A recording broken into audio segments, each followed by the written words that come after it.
तो अब हम कस्टमर इनवॉइस क्रिएट करते हैं, तो यहाँ पर मैं अकाउंटिंग एप्लीकेशन को ओपन करता हूँ और कस्टमर्स में यहाँ पर इनवॉइसेस पर क्लिक करता हूँ और न्यू इनवॉइस कर देता हूँ।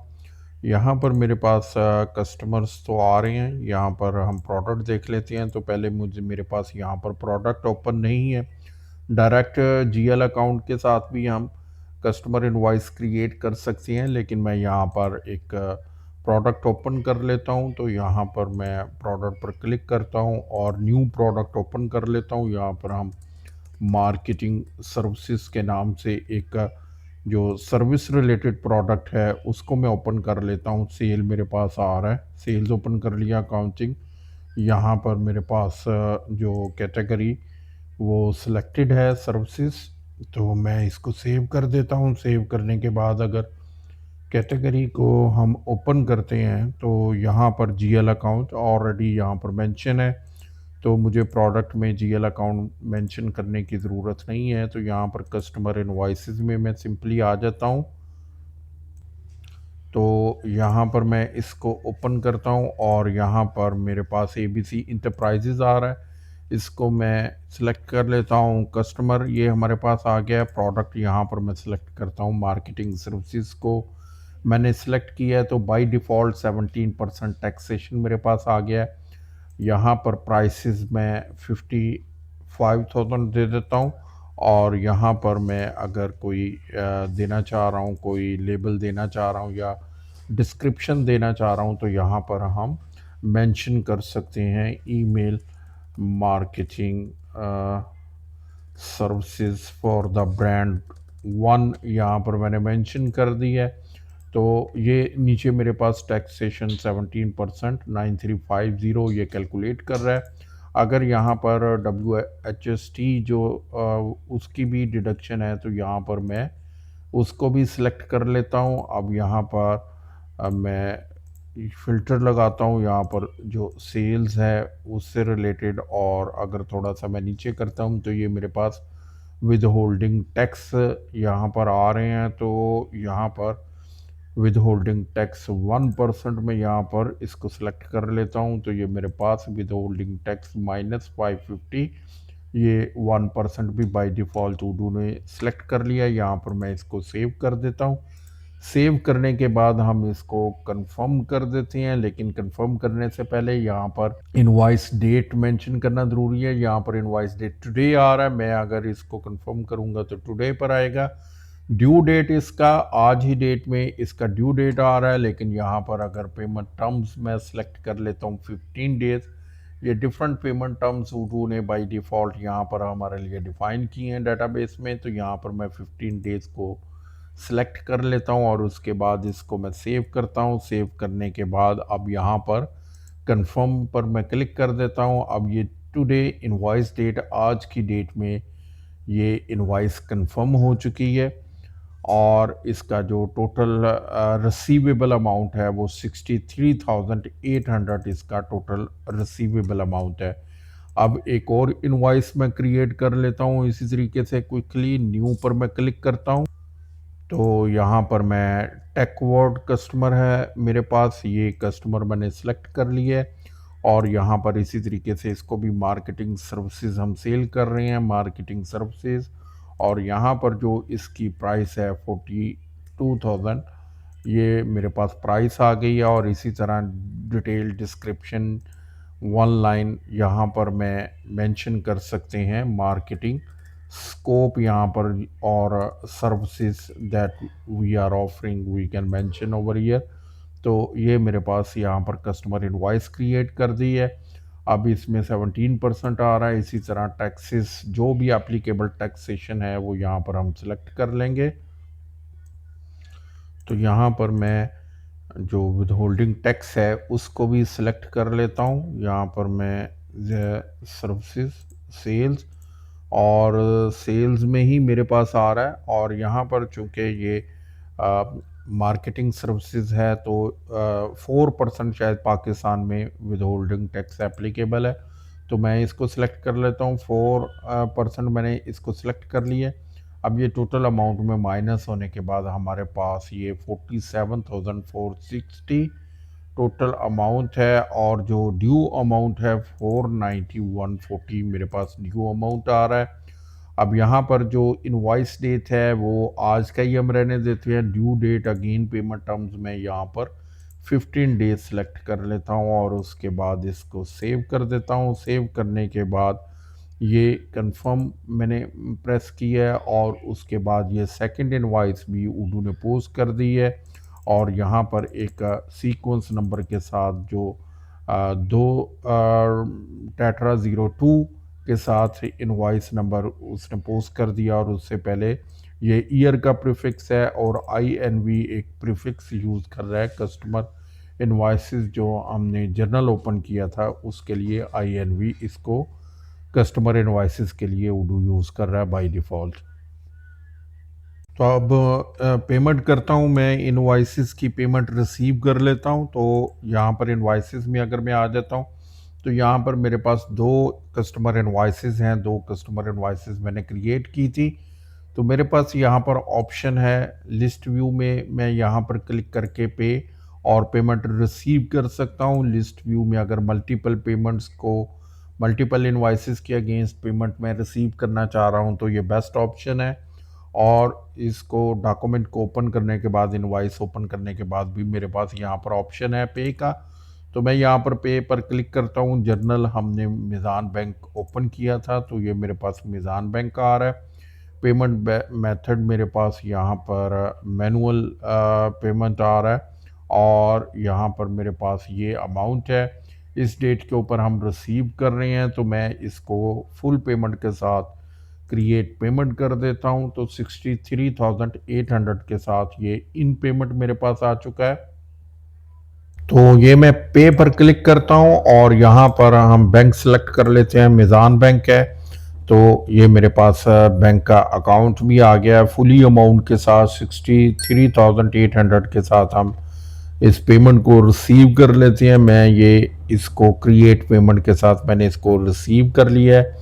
जैसे ही मैंने इसको रिसीव किया है तो यहाँ पर ये मेरे पास इंफॉर्मेशन का आइकॉन आ चुका है। यहाँ पर ये पेमेंट का जो डॉक्यूमेंट क्रिएट किया है उससे रिलेटेड यहाँ पर इंफॉर्मेशन है। मैं यहाँ पर इसको व्यू पर क्लिक करूँगा तो ये मेरे पास जो डॉक्यूमेंट है ये पेमेंट डॉक्यूमेंट ये पोस्ट हो चुका है। इसी तरह जो दूसरी इनवॉइस है उसकी भी हम पेमेंट कर लेते हैं। ये दूसरी इनवॉइस है, इसकी जो टोटल अमाउंट है 47,460 है। मैं इसकी जब पे करता हूं तो यहाँ पर मीज़ान बैंक में ही हम इसका पेमेंट पार्शली रिसीव करते हैं। यहाँ पर मैं 35,000 यहाँ पर पेमेंट दे देता हूँ। ये 35,000 हम इसको रिसीव करने जा रहे हैं।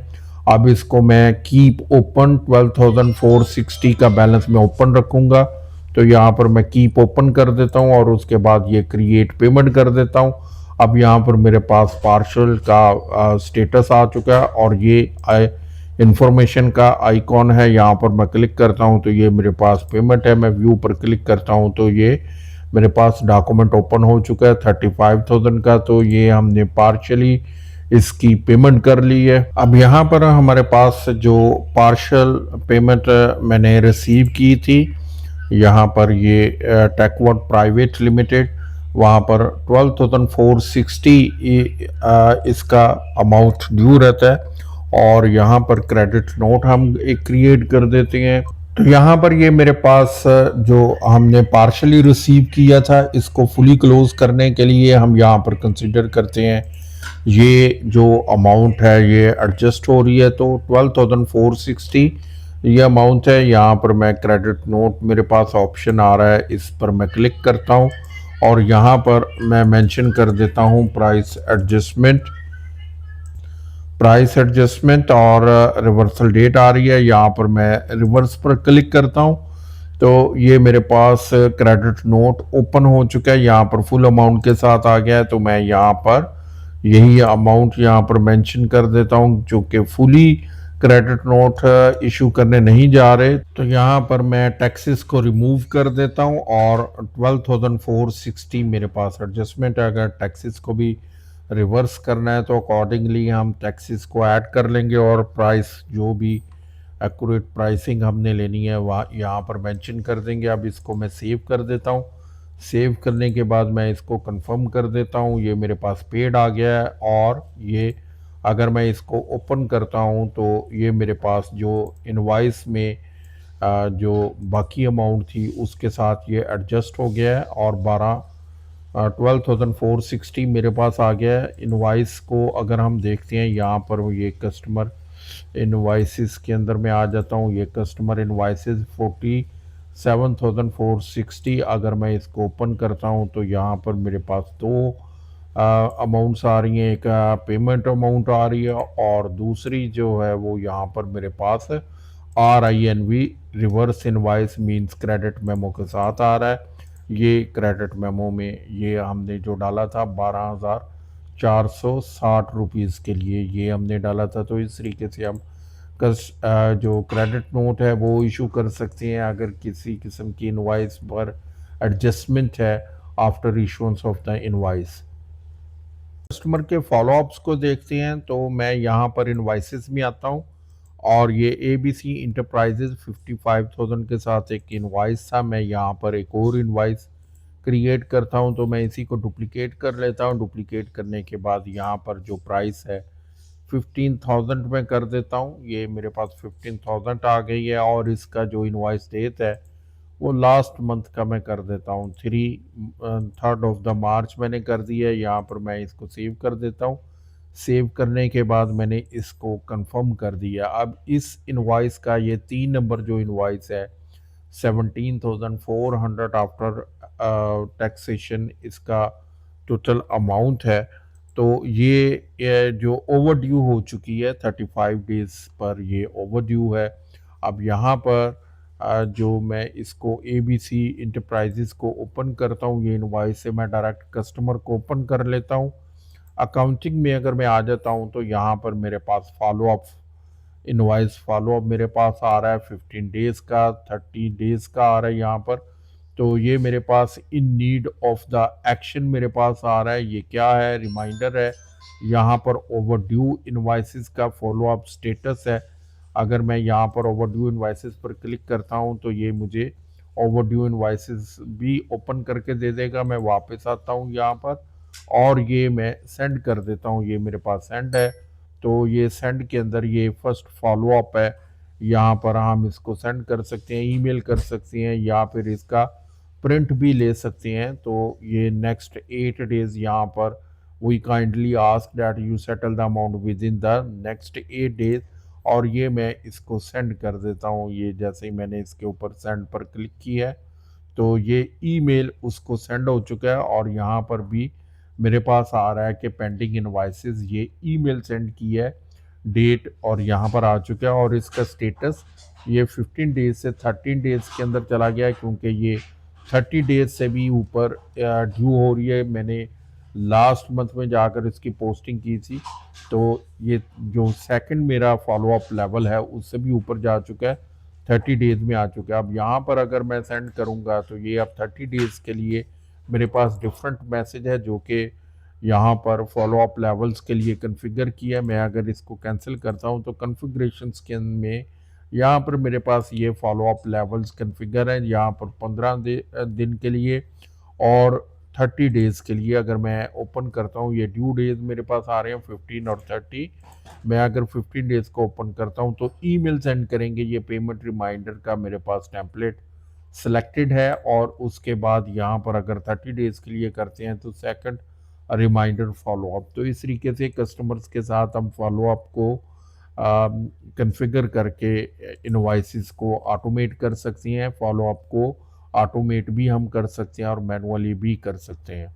तो अब हम एक वेंडर क्रिएट करते हैं ताकि हम वेंडर बिल्स क्रिएट कर सकें। तो यहाँ पर वेंडर्स में मेरे पास ये वेंडर्स का ऑप्शन है। तो मैं यहाँ पर क्लिक करता हूँ। क्लिक करने के बाद न्यू पर मैं क्लिक करता हूँ तो ये मेरे पास फॉर्म व्यू ओपन हो गया। यहाँ सबसे पहले इंडिविजुअल है या फिर कंपनी है, तो मैं कंपनी ओपन करने जा रहा हूँ तो यहाँ पर कंपनी कर लेंगे और यहाँ पर उसका नेम ये मैंने कॉपी किया था, नेम आ गया। यहाँ पर अगर ऑलरेडी उडू ये फाइंड कर लेगा, अगर उडू की डाटाबेस में ये ऑलरेडी कॉन्टैक्ट अवेलेबल है तो ये हमें यहाँ पर प्रिडिक्ट करेगा। मैं यहाँ पर सेलेक्ट करूंगा तो जैसे ही मैं सेलेक्ट करूंगा तो उसकी जितनी भी कंप्लीट डिटेल है वो यहाँ पर मेरे पास अवेलेबल होगी।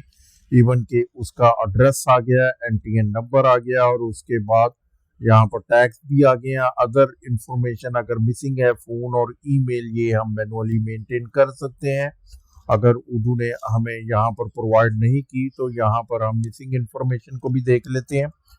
यहाँ पर हमारे पास जो ईमेल है, अगर ये मेरे पास ईमेल है एहसन रजा के नाम से, यहाँ से मैं कॉपी कर लेता हूँ और इस ईमेल को यहाँ पर हम मेंशन कर देते हैं। उसके बाद फ़ोन नंबर भी है तो फ़ोन नंबर भी मैं यहाँ पर मेंशन कर देता हूँ, ये कंट्रोल सी, और उसके बाद ये फ़ोन नंबर आ गया। अब ये मैंने इस कॉन्टैक्ट को सेव कर दिया। सेव करने के बाद यहाँ पर मेरे पास कॉन्टैक्ट एंड एड्रेसेस है तो यहाँ पर हम कॉन्टैक्ट भी ऐड कर लेते हैं। मैं ऐड अ कॉन्टैक्ट कर लेता हूँ और यहाँ पर ये कॉन्टैक्ट आ गया मेरे पास।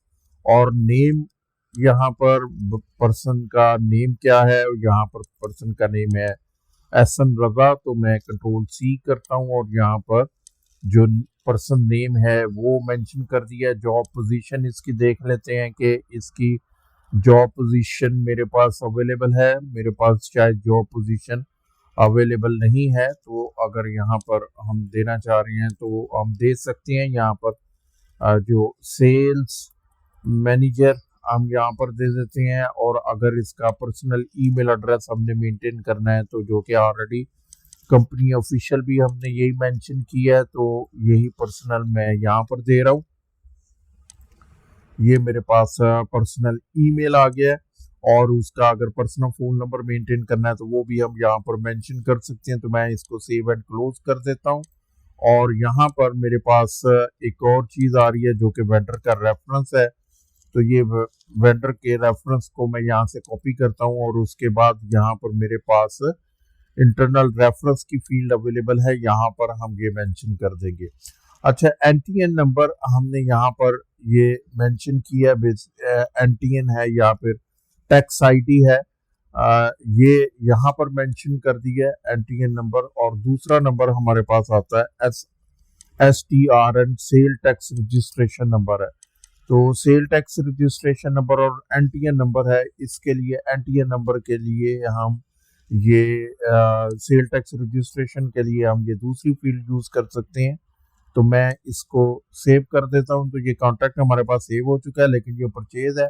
परचेज के अंदर बाय डिफॉल्ट यहाँ पर हम पेमेंट टर्म्स 15 डेज यहाँ पर मैं मेंशन कर देता हूँ। इसके बाद अगर बैंक की डिटेल्स हम देना चाह रहे हैं तो वो भी हम अकाउंटिंग टैब में, अगर इसकी बैंक की डिटेल हम देना चाह रहे हैं तो यहाँ पर हम प्रोवाइड कर सकते हैं। ये बैंक है और यहाँ पर मैं बैंक की डिटेल दे सकता हूँ। तो बैंक की डिटेल भी ले लेते हैं।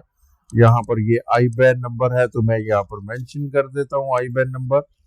तो ये यहाँ पर मैंने मेंशन कर दिया। और यहाँ अकाउंटिंग में पेएबल अकाउंट हमने मेंशन कर दिया। ये सिस्टम ने ऑटोमेटिकली पेएबल अकाउंट यहाँ पर असाइन कर दिया, पेएबल टू सप्लायर्स। और ये मैंडेटरी है। अकाउंट पेएबल अगर डिफाइन नहीं होगा तो हम वेंडर बिल क्रिएट नहीं कर सकते। तो अब हम प्रोडक्ट्स ओपन कर लेते हैं जो कंपनी सर्विसेज बाय करेंगे, हम वेंडर बिल क्रिएट करेंगे। तो सबसे पहले हम सर्विसेज यहाँ पर कुछ क्रिएट कर लेते हैं। ये सेल से रिलेटेड नहीं है, परचेज से रिलेटेड है। तो यहाँ पर प्रोडक्ट हम ओपन कर लेते हैं। क्लाउड होस्टिंग हम यहाँ पर मेंशन कर देते हैं।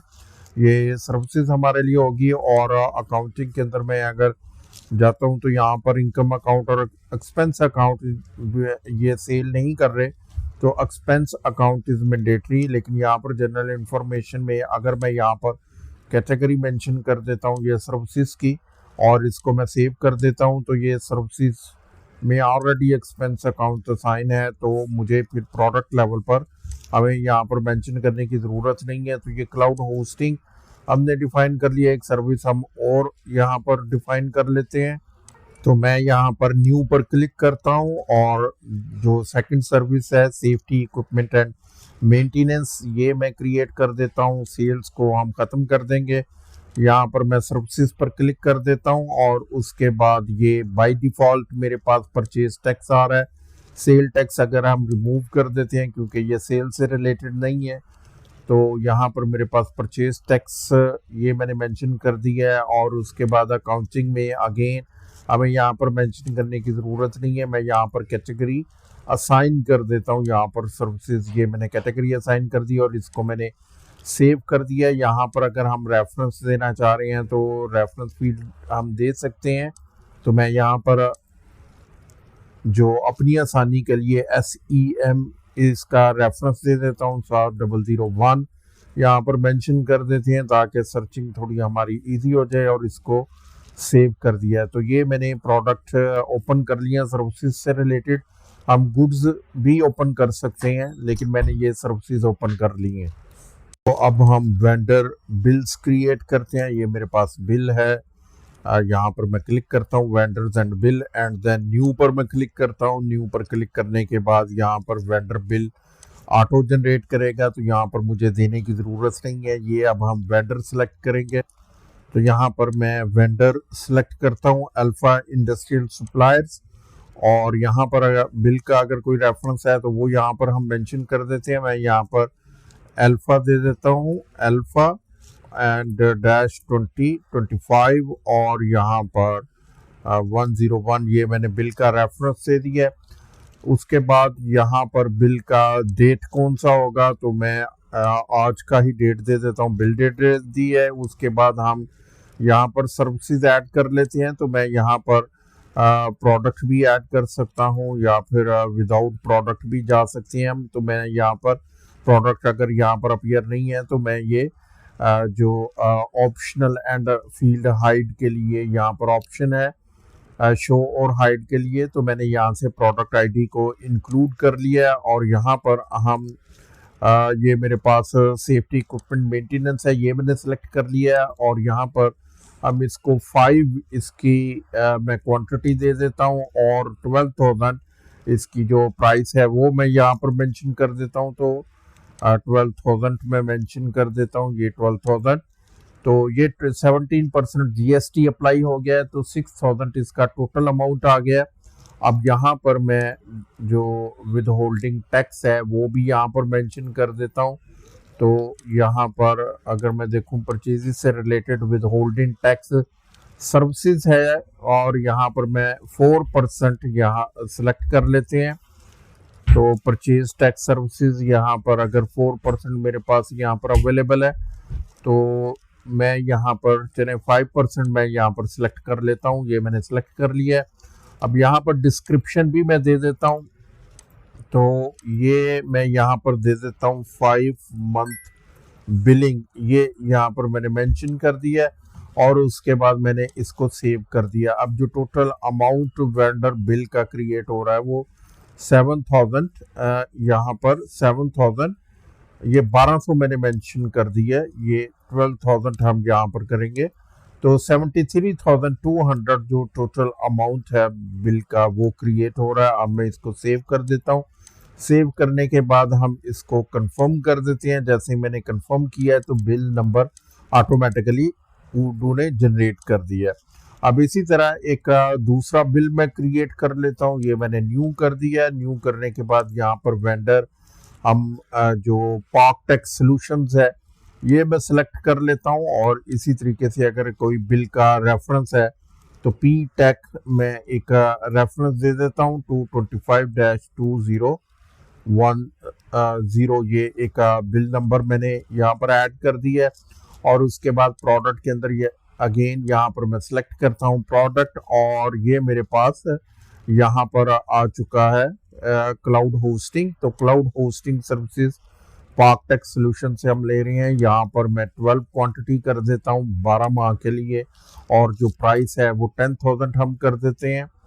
ये मेरे पास 10,000 आ गया। तो टोटल प्राइसिंग 120 और उसके ऊपर 17% टैक्स एप्लीकेबल है। और यहाँ पर मैं इसको विद होल्डिंग टैक्स भी यहाँ पर मेंशन कर देता हूँ। ये मेरे पास विद होल्डिंग टैक्स 4% भी आ रहा है, तो ये मैंने 4% ऐड कर दिया है।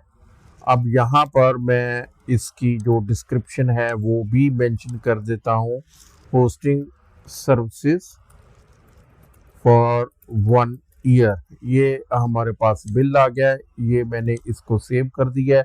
सेव करने के बाद अब बिल डेट अगर आज की रखनी है तो मैं इसको कंफर्म कर देता हूँ। तो ये आज की डेट में ये बिल मेरे पास पोस्ट हो चुका है, जिसकी टोटल ड्यू अमाउंट 135 है और 15 डेज इसका पेमेंट टर्म है। दैट मीन्स के आफ्टर 15 डेज ये बिल ड्यू होगा। अब एक और मैं क्रिएट कर लेता हूँ बिल, न्यू बिल कर लेता हूँ और यहाँ पर वेंडर हम सिलेक्ट करते हैं कि इलेक्ट्रिक के नाम से मेरे पास यहाँ पर ये के ई इलेक्ट्रिक के नाम से मेरे पास कॉन्ट्रैक्ट आ रहा है, मैंने ये सिलेक्ट कर लिया है। और यहाँ पर हम ई बी यहाँ पर मैं मेंशन करता हूँ, तो ये और उसके बाद 25-04 और -001 यहाँ पर मैंने रेफरेंस से दिया है। और अब यहाँ पर मैं प्रोडक्ट कोई सिलेक्ट नहीं करता, यहाँ पर अकाउंट डायरेक्ट सिलेक्ट कर लेता हूँ। ये मैं सर्च मोर करता हूँ और यहाँ पर इलेक्ट्रिसिटी अगर मेरे पास एक्सपेंसेस हैं तो ये इलेक्ट्रिसिटी एक्सपेंसेस ये मैं सेलेक्ट कर लेता हूँ और यहाँ पर क्वांटिटी एक ही रहने देते हैं और प्राइसेस यहाँ पर 40,000 हम यहाँ पर मेंशन कर देते हैं। 40,000 की प्राइस है। टैक्सेस अगर एप्लीकेबल हैं तो हम दे देंगे, अदरवाइज मैं टैक्सेस यहाँ पर नहीं दे रहा और इसको मैं सेव कर देता हूँ। ये भी टुडे मैं क्रिएट कर रहा हूँ, ये मैंने कंफर्म कर दिया है। कंफर्म करने के बाद अब ये 40,000 के साथ बिल जनरेट हो चुका है।